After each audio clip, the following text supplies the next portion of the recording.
Hello guys and welcome to the channel, and in this video I'm showing you how to turn on dark mode on TradingView desktop. So guys, as you can see, I have just installed freshly my desktop application for TradingView, and the first window it gives me is the choice for the theme. So for example, if you want to choose your theme from the very start, just for example choose dark or light, whatever you want, then click on next.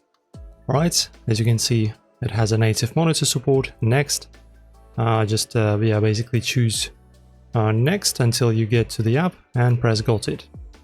Okay, and as you can see, now everything is in the dark mode. And if you have installed your application but you still want to change your theme, you just go three dots in here, okay, where it says main menu, click, and then just choose your app, for example light. And as you can see, the app is now turned to light. You want to go back, dark. Okay, so very easy guys. So if you enjoyed these tutorials guys on our channel, make sure to support us with a like and a subscription, and also leave some comments down below under the video if you have any questions or thoughts. Thank you for watching.